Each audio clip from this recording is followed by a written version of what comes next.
राधा राधा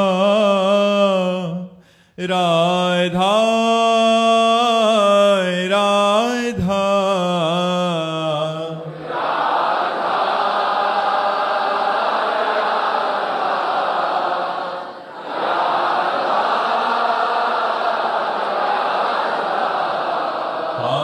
राधा राधा राधा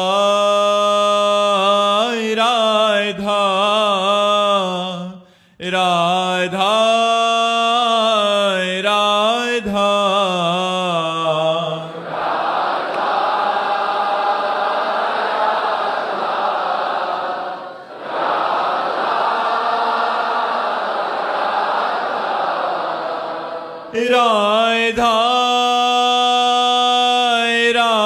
हाय राधा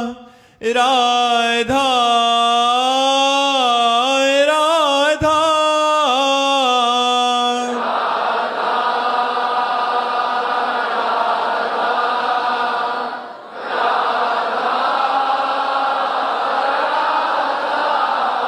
हाय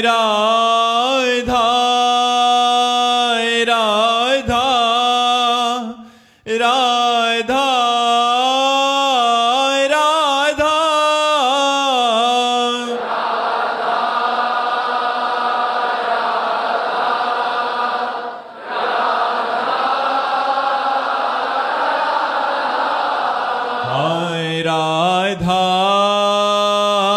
राधा राधा राधा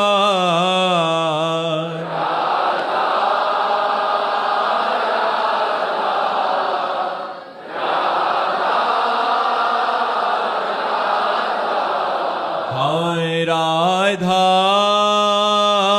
राधा राधा राधा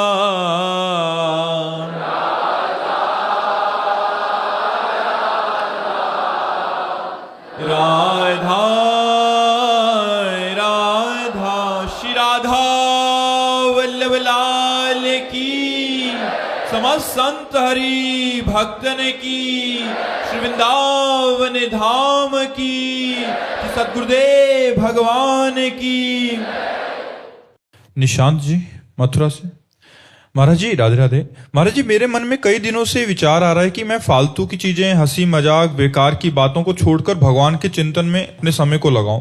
महाराज जी पर मेरे को फिर डर भी लगता है कि मैं हंसी मजाक के बिना रह पाऊंगा, इन सब आदतों को छोड़ के बिना रह पाऊंगा।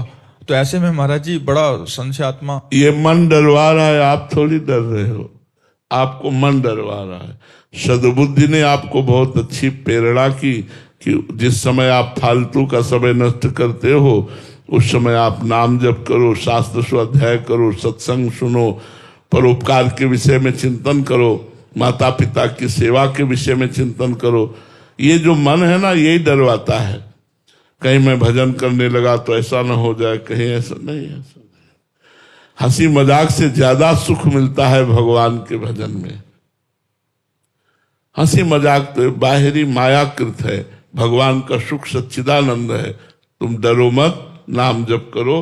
खाली समय में अधिक से अधिक राधा राधा राधा राधा, कृष्ण कृष्ण, राम राम, शिव शिव, हरि हरि, जो नाम प्रिय हो खूब नाम जप करो। ये डरो मत। अगर नाम जप करोगे तो भगवान की लीलाओं में हंसी आने लगेगी, परमानंद में बन जाओगे। आप चिंता मत करो, भगवान जैसा दोस्त नहीं कोई है, वो हर समय हमारे अंदर ही बैठे हुए हैं। नाम जप करोगे पता चल जाएगा। शोभा जी राजस्थान से। राधे राधे महाराज जी। महाराज जी प्रतिकूल परिस्थिति में भगवान का सुमिरन तो बना रहता है, किंतु अनुकूल परिस्थिति आने पर वैसा नहीं बनाता। महाराज जी दुख आने पर हमें केवल भगवान का रास्ता ही दिखाई देता है, तो क्या हमें अपने लिए दुख और विपत्ति ही भगवान से मांगनी चाहिए? मांगने की जरूरत नहीं है। दिन और रात्रि एक क्रम है, कभी दिन आता है कभी रात्रि आती है। ऐसे ही शुभ कर्म का फल अनुकूलता आती है तो अशुभ कर्म का फल प्रतिकूलता आती है। तो बहुत अच्छी बात आपने कही कि दुख में, प्रतिकूलता में एकमात्र भगवान का सहारा होता है और भगवान का स्मरण होता है। अनुकूलता में हम भूल जाते हैं। क्यों? क्योंकि अनुकूलता का हम भोग करने लगते हैं, प्रतिकूलता का भोग कर नहीं सकते। क्योंकि दुख है तो भगवान की शरण में जाते कि आनंद सिंधु भगवान अपने शरणागत को दुख से बचा लेंगे, तो उन्हीं को पुकारते हैं, उन्हीं का स्मरण करते हैं। लेकिन जब अनुकूलता मिलती है तो उस अनुकूलता का हम भोग करने लगते हैं। बस ये बात छोड़ना है। अनुकूलता का भोग ना करें तो जैसे प्रतिकूलता में भजन होता रहता है वैसे अनुकूलता में भजन होगा। ये आपकी ध्रुव सत्य बात है कि प्रतिकूलता में बहुत अच्छा भजन होता है। ये अपने जीवन भर के अनुभव की हम भी बात करें। लेकिन अनुकूलता का भोग ना किया जाए तो प्रतिकूलता में जैसा भजन होता है वैसा अनुकूलता में भी होगा। अनुकूलता का भोग करना त्याग कर दे। आई है अनुकूलता तो परिवार, संसार, साधु महात्मा, गौ सेवा, इसमें अनुकूलता को हम बांटें। अनुकूलता का स्वयं भोग न करें, भगवान की दया का दर्शन अनुकूलता में करें और भगवान की कृपा का दर्शन प्रतिकूलता में करें और निरंतर भजन का ऐसा अभ्यास करें कि अनुकूलता और प्रतिकूलता दोनों में हमारा भजन अबाध चलता रहे, अखंड चलता रहे। विष्णुकांत जी, राधे राधे महाराज जी। महाराज जी, सभी शास्त्रों और वेदों का सार क्या है? भगवान का अखंड स्मरण, संसार का, शरीर का विस्मरण। शरीर और संसार का विस्मरण और भगवान का अखंड स्मरण। अब उसे चाहे आत्मस्मरण कहो, आत्मरति कहो, या कृष्ण रति कहो, या राम रति कहो, सब शास्त्रों का फल है भगवान में प्रेम हो जाना। जोग कुजोग ज्ञान अज्ञानु, जहाँ नहीं राम प्रेम पर धानु, सो सब धर्म कर्म जरि जाऊ, जहाँ न राम पद पंकज भाऊ। वो धर्म कर्म सब जल जाएं जो भगवान का प्रेम न प्रकट करे। वो जोग कुजोग है, वो ज्ञान अज्ञान है जो भगवान से प्रेम न करा पावे। तो सब साधन का और सब शास्त्रों का यही सुंदर फल है कि प्रभु के चरणों से प्रेम हो जाए, आत्म प्रेम हो जाए, आत्मरति हो जाए। यदि ये नहीं हुआ तो सब शास्त्र स्वाध्याय और साधना निष्फल गई। सब शास्त्रों का फल है निरंतर भगवान का स्मरण होता रहे, भगवान से प्रेम हो जाए। विशाल सिंह जी, महाराज जी, भक्ति में दैन्यता क्यों आवश्यक है? क्योंकि जो प्रेम है वो जल की तरह उसका स्वभाव है। जैसे जल को छोड़ो तो जहां नीचा होगा वहीं जाके रुकेगा, ऐसे प्रेम उसी के हृदय में जाएगा जहां दैन्यता होगी। अगर अहंकार है तो प्रेम का पान नहीं कर सकते। पान करने के लिए ऐसे होता है, ये मुद्रा दैन्य है, ये मुद्रा अहम की है। अगर प्रेम पान करना है तो दैन्य होना ही पड़ेगा, क्योंकि प्रेम का स्वभाव जहां दैन्य होता है उस हृदय में जाता है। इसलिए दैन्य आवश्यक है। अहंकारी को कभी प्रेम नहीं होता और प्रेमी को कभी अहंकार नहीं होता। अहंकार जन्म मरण का हेतु है और दैन्यता भगवत प्राप्ति। यही दरबार दीन को आदर रीत सदा चली आई। जे दीन प्यारे वेद पुकारे द्रवहु सुश्री भगवाना। जिसे दीन प्यारे है, दैन्यता प्यारी है, भगवान को दैन्यता प्यारी है, इसलिए दैन्य हो तो प्रेम आ जाए। अहंकार को कभी प्रेम नहीं होता। अहंकार तो संस्कृति मूल शूल प्रदनाना, सकल शोक दायक अभिमाना, ताते करें कृपा निधि दूरी, सेवक पर ममता तिबूरी। अहंकार को तो दूर भगाओ तभी बात बनेगी। अहंकारी है तो दुख ही दुख है, दूसरों को भी दुख और अपने को भी दुख। विकास जी, जयपुर से, राधे राधे महाराज जी। महाराज जी, भगवान शिव ने श्री रामचरितमानस जी में कहा है कि उमा राम समहित जग माही, गुरु पितु मातु बंधु प्रभु नाही, सुर नर मुनि सबके यह रीति, स्वार्थ लागी करें सब प्रीति। गुरुदेव, सबके लिए कहा, उसमें कोई संशय नहीं, परंतु गुरुदेव के लिए क्यों कहा महाराज जी, ऐसा मन में एक आता है। यहाँ गुरु का शब्द संत सदगुरुदेव से नहीं है, यहाँ सदगुरुदेव से नहीं, यहाँ गुरु का शब्द गुरुजन से है। जो बड़े बूढ़े जन हैं उनको गुरुजन कहते हैं। यहाँ ब्रह्म स्वरूप गुरुदेव से नहीं है, क्योंकि मोते हैं अधिक गुरु ही जिए जानी, उसी रामचरितमानस में लिखा हुआ है, मोते हैं अधिक गुरु ही जिए जानी। मेरे से भी बढ़कर अपने गुरु को जानना चाहिए। भगवान के वचन है, मोते अधिक गुरु ही जिए जानी। जो सदगुरुदेव भगवान हमें नाम मंत्र उपदेश कर रहे हैं, यहाँ उन गुरु का नहीं, ये गुरुजन शब्द का है। बाबा दादा पर बाबा नाना नानी, इन गुरुजन शब्द का है। उमा राम सम हित जग माही, गुरु पितु मातु बंधु को नाही। गुरुजन बाबा दादा नाना पर बाबा आदि, या माता पिता आदि, या कोई रिश्ते नाते, कोई ऐसा नहीं जैसा भगवान कृपा करते हैं, जैसा भगवान प्रेम करते हैं। लेकिन भगवान से भी बढ़कर अगर किसी को पद दिया गया है तो स्वयं भगवान ने कहा, मोते ही अधिक गुरु ही जी जानी। सातों सब मुहिमय जगो देखा, और मोते अधिक संत कर लेखा। तो वहां संत सदगुरुदेव के लिए नहीं है, वहां पूज्य जनों के लिए है, बड़े बुजुर्गों के लिए है। अंशु कुमार जी बिहार से, महाराज जी, विवेक की प्राप्ति कैसे होगी, विवेक हमेशा बना रहे, ये कैसे संभव है। बिन सत्संग विवेक न होई, राम कृपा बिन सुलभ न सोई। बिना सत्संग के विवेक नहीं होता, और बिना भगवान की कृपा के सत्संग नहीं मिलता।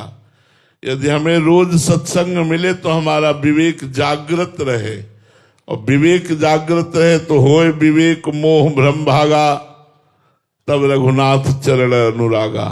समस्त विषयों से वैराग्य मोह का नाश ये विवेक करता है, और विवेक सत्संग से होता है, और सत्संग भगवान की कृपा से होता है। इसलिए शास्त्र का स्वाध्याय करो, संतों का संग करो, जिससे तुम्हारा विवेक बढ़े और विवेक नवीन और बलवान बना रहे। जो विषयों को काट करके भगवत प्राप्ति का रास्ता पुष्ट कर दे, उसे विवेक कहते हैं। जो सार असार का हर समय ज्ञान बना रहता है। अविनाश कुमार जी झारखंड से, महाराज जी, साधक के जीवन में ऐसी क्या कमी रह जाती है जिसके कारण वो श्री जी के और पास नहीं पहुंच सकता। भोग, भोगों में प्रियता, इंद्रियों के भोगों की प्रियता के कारण वो प्रियाजू के समीप पहुंच करके भी उनका दर्शन नहीं कर पाता।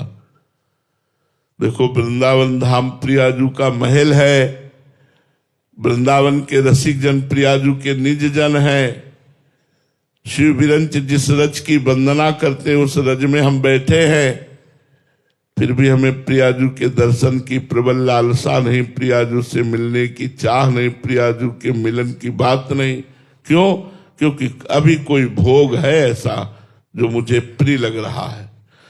जिस दिन कोई व्यक्ति, कोई भोग प्रिय नहीं लगेगा, केवल प्रभु लगेंगे, तो विरह पैदा हो जाएगा, और विरह होते ही रोना आएगा, और रोते ही भगवत साक्षात्कार हो जाएगा। जो उस कोट का रोना है आर्त भाव से, तो वो भगवत साक्षात्कार करा देगा। अभी कोई विषय है, कोई व्यक्ति है जो आपके प्यार का विषय है, कोई भोग है ऐसा जो आपको प्यारा लगता है, जब तक कोई वासना, कोई भोग है, तब तक भगवत साक्षात्कार नहीं होता। सुधा मिश्रा जी लखनऊ से, राधे राधे महाराज जी। महाराज जी, काम ही नारी प्यारी जिम, लोभ ही प्रिय जिम दाम, तिम रघुनाथ निरंतर प्रिय लागो मोह राम। महाराज जी, इसका यथार्थ भावार्थ समझना चाहते हैं। कामी पुरुष को कुछ सुहाई नहीं देता है, उसको 56 प्रकार के भोग पाओ, उसको अच्छा नहीं लगेगा। उसको स्त्री की चर्चा, स्त्री भोग विलास की बातें, ये उसको बहुत प्राण प्रिय लगती है।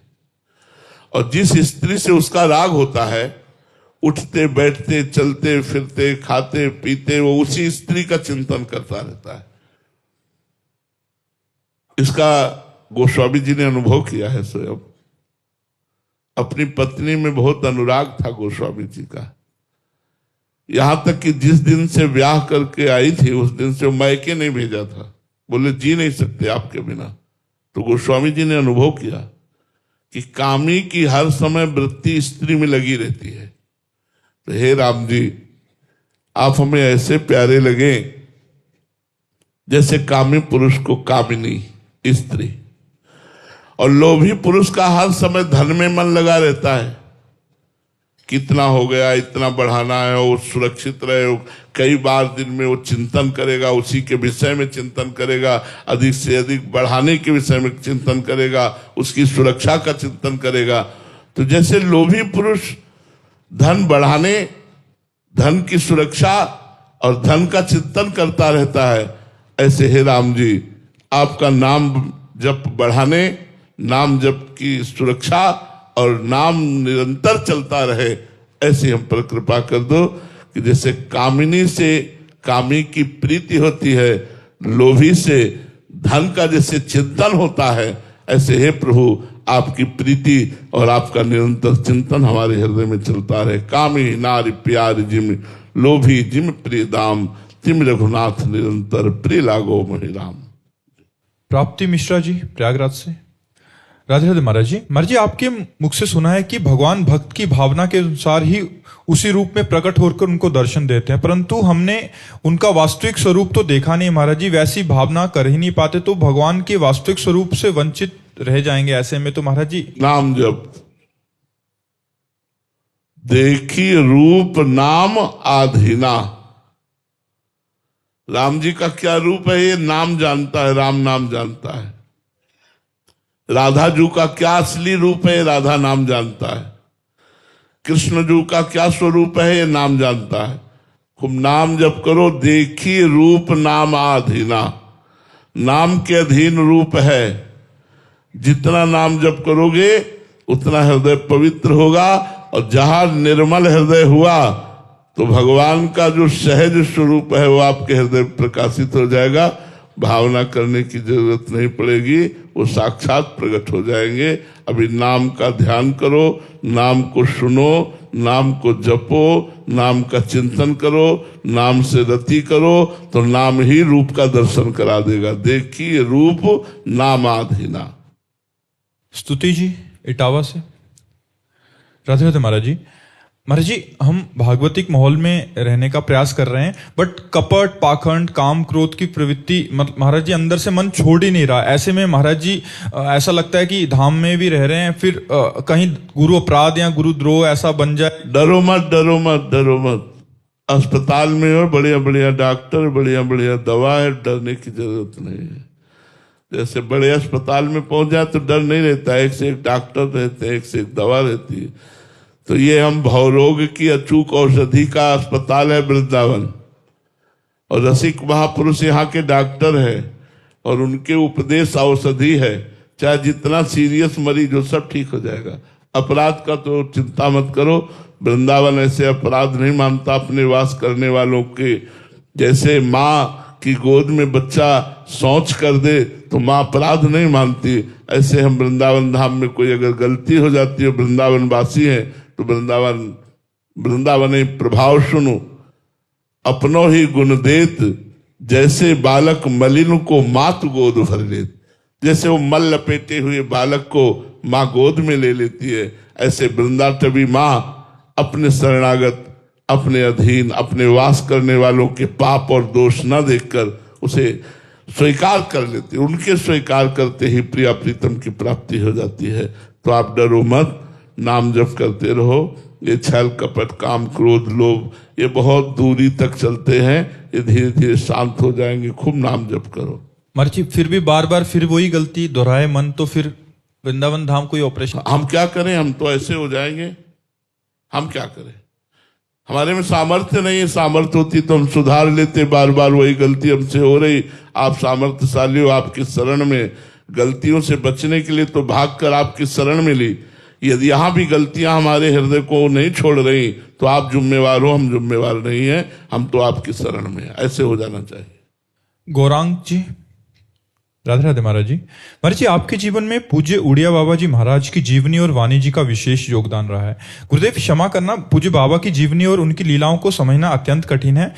महाराज जी, आपके मन में एक वो है कि बाबा की जीवनी को आपके श्रीमुख से सत्संग में सुना तो जिज्ञासा हुई कि आपने कहा कि जब भगवत साक्षात्कार हो जाता है तो मनुष्य की सारी इच्छाएं, कामनाएं और प्रश्न खत्म हो जाते हैं। पर पूज्य उड़िया बाबा को सर्वप्रथम माँ कामाख्या जी की, फिर काशी में माँ अन्नपूर्णा, फिर वशिष्ठ जी, फिर माँ दुर्गा जी के साक्षात दर्शन हुए। उसके बाद भी बाबा को आत्मबोध नहीं हुआ, बल्कि और आत्मबोध की चाह बढ़ने लगी। इतनी बार साक्षात्कार होने के बाद भी उनकी आत्मबोध की चाह क्यों खत्म नहीं हुई? और जब अंत में बाबा ने उन्होंने माँ को तत्व रूप से नहीं साक्षात्कार किया, कामाख्या को कामाख्या माँ के रूप में कामना पूर्ति के लिए। आप उस समय देखिए ना, हाँ, तो आप उस चरित्र में जब आप देखिए कि उन्होंने कामाख्या जी की उपासना की कि जैसे सूर्य भगवान ने एक बटलोई दी थी युधिष्ठिर को कि जितनों को अन्न पवा सके, जब तक द्रौपदी जी नहीं पालेंगी तब तक वो बटलोई का अन्न खत्म नहीं होगा। ऐसे मैं कामाख्या की आराधना करके कुछ प्राप्त करूं कि मैं संसार का दुख मिटा सकूं। बाबा का पहले का नाम आर्तत्राण था। तो बाबा ने विचार किया तो आधी उपासना में ही छोड़ दिया कि आखिरकार अगर ऐसा कुछ मिल भी जाएगा तो पूरे विश्व ब्रह्मांड का दुख तो मिटा नहीं पाऊंगा।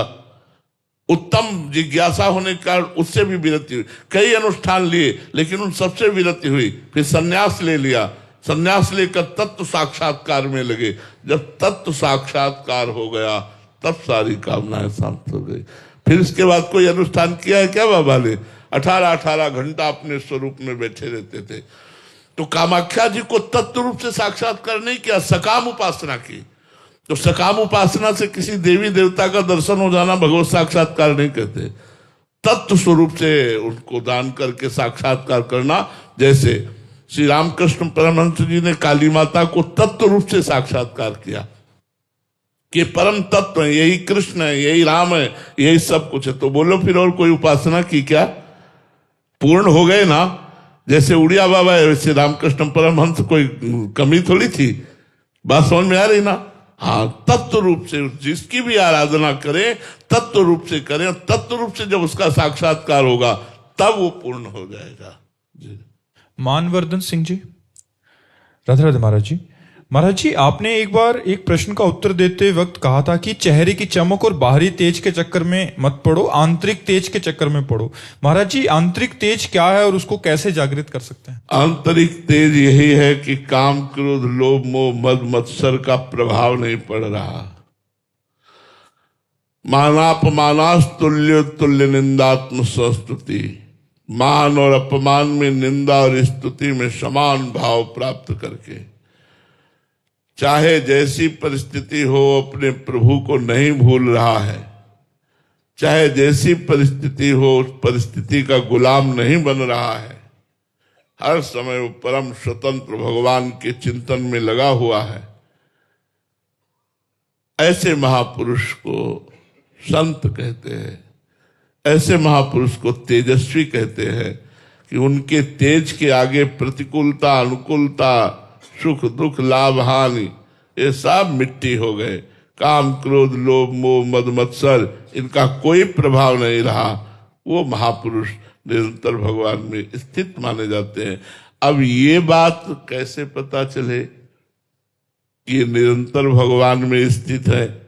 तो जिनके संग से हमारे दोषों का नाश होने लगे, जिनके संग से हमारे में भजन की वृद्धि होने लगे, जिनके संग से हमारा भाव शुद्ध होने लगे, जिनके संग से हमें प्रिया प्रीतम प्रभु अच्छे लगने लगे, जान लो वो संत है। चाहे वो पैंट शर्ट में हो, चाहे पैजामा कुर्ता पहने हो, चाहे कैसे भी वस्त्र पहने हो, वो भगवान का निज जन है।